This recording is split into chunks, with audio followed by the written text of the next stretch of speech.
In 1922, a team of archaeologists cracked open a door that had been sealed for over 3,000 years. What they found inside would make them famous.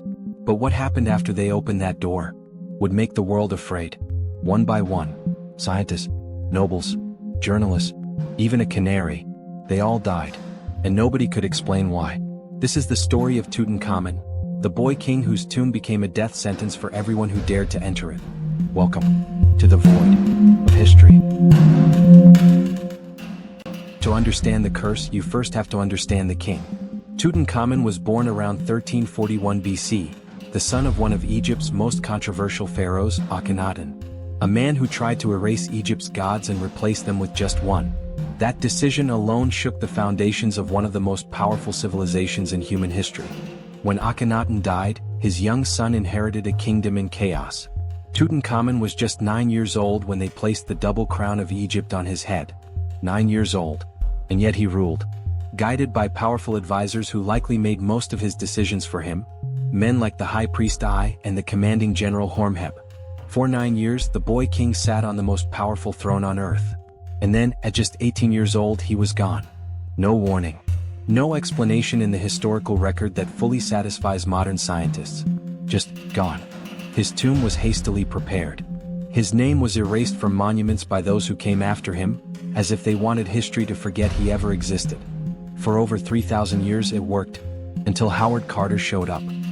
Howard Carter had been searching the Valley of the Kings for years. Funded by the wealthy Lord Carnarvon, a British aristocrat obsessed with Egyptian antiquities, Carter had dug through sand and rubble season after season, finding almost nothing of significance. By 1922, Lord Carnarvon was ready to pull the funding. One last season, Carter begged.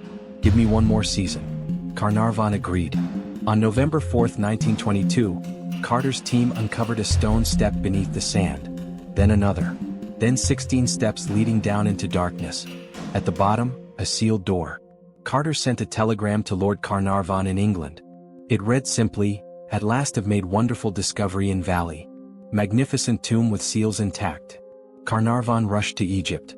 On November 26, 1922, with Carnarvon watching, Carter made a small hole in the upper left corner of the sealed door.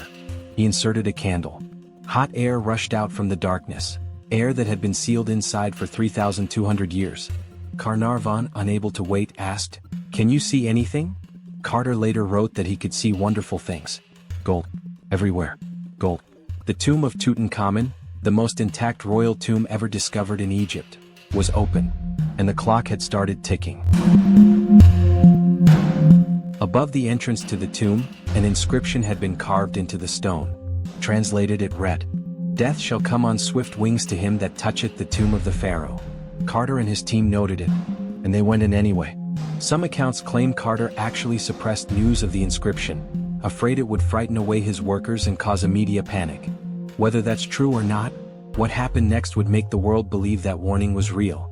Inside the tomb they found over 5,000 artifacts, golden shrines, alabaster vases, jewel-encrusted chariots, weapons, furniture, food.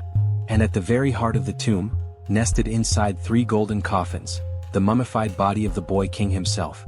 His golden death mask, arguably the most recognizable artifact in human history, stared back at them from across 3 millennia. It was the greatest archaeological discovery ever made, and it may have been the greatest mistake. Lord Carnarvon was the first. Just 5 months after the tomb was opened, on April 5, 1923, Carnarvon died in Cairo. The official cause, blood poisoning from an infected mosquito bite. He was 57 years old. At the exact moment of his death, according to witnesses, every light in Cairo went out simultaneously. A citywide power failure that has never been fully explained. Back in England, Carnarvon's dog, a fox terrier named Susie, reportedly let out a howl and dropped dead at the same moment her owner died. The press went into a frenzy. "The mummy's curse," screamed headlines around the world. But Carnarvon was just the beginning. Arthur Mace, one of Carter's closest assistants who had helped open the inner chamber, fell into a mysterious coma shortly after and never recovered. George J. Gould, an American millionaire who had visited the tomb, died of a sudden fever within months. The radiologist who x-rayed the mummy, Sir Archibald Douglas Reed, died just days after completing his work. Prince Ali Camel Fahmy Bey of Egypt, shot dead.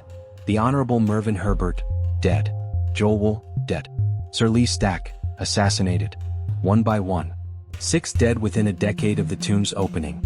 Some lists count as many as 20 people connected to the discovery who died under unusual circumstances within years of entering the tomb. And then there was the canary. Howard Carter had brought a canary to Egypt, a small yellow bird he kept as a pet at his dig house. On the very day his team uncovered the first step leading to the tomb, a cobra entered Carter's house and swallowed the canary whole. In ancient Egypt, the cobra was the symbol of the pharaoh's divine power. His workers refused to continue digging. Science, of course, had answers. Or at least, it tried to. The most compelling scientific explanation came in 2001, when Italian scientists proposed that the tomb may have contained deadly mold spores, specifically Aspergillus niger and Aspergillus flavus, which can cause severe respiratory illness and even death in people with weakened immune systems. Lord Carnarvon, it turned out, had weak lungs from a car accident years earlier. He was exactly the kind of person such spores could kill. Other scientists pointed to ancient bacteria preserved in the tomb, pathogens sealed inside for millennia that the human immune system had never encountered and had no defense against. There were also traces of ammonia gas, produced by the decomposition of the mummy, and hydrogen sulfide, a toxic gas that can accumulate in sealed spaces over thousands of years. Open a sealed tomb after 3,000 years, and you might be opening a biological weapon that time itself created. But here's what science struggled to explain. Howard Carter, the man who spent more time in that tomb than anyone else, lived until 1939, 17 years after opening the tomb. He died of lymphoma at the age of 64. No curse. No mysterious death. Just old age. Almost as if the curse had deliberately spared the one man it should have taken first. But perhaps the greatest mystery surrounding this tomb isn't who died after opening it. It's who killed the boy king in the first place. Because modern science has raised a deeply uncomfortable question. Was Tutankhamun murdered? In 2005, a team of Egyptian scientists performed a CT scan of the mummy, producing over 1,700 cross-sectional images of the body. What they found was disturbing. Tutankhamun had a severe fracture at the base of his skull. Initial reports suggested he may have been struck from behind. Assassinated. The prime suspects? His own advisors. The high priest who became pharaoh immediately after Tutankhamun's death. And Horemheb, the general who erased Tutankhamun's name from history and eventually took the throne for himself.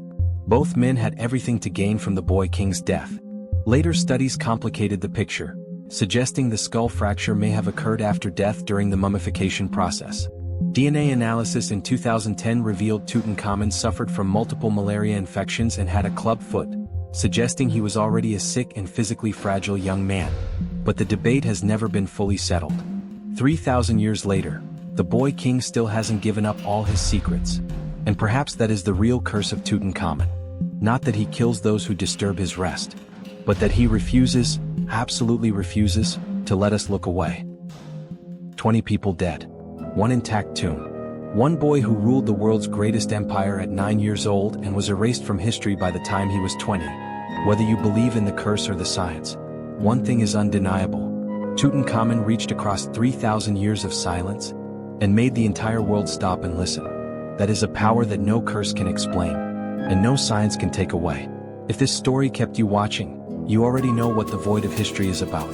Subscribe, because we're just getting started, and the next story is even darker.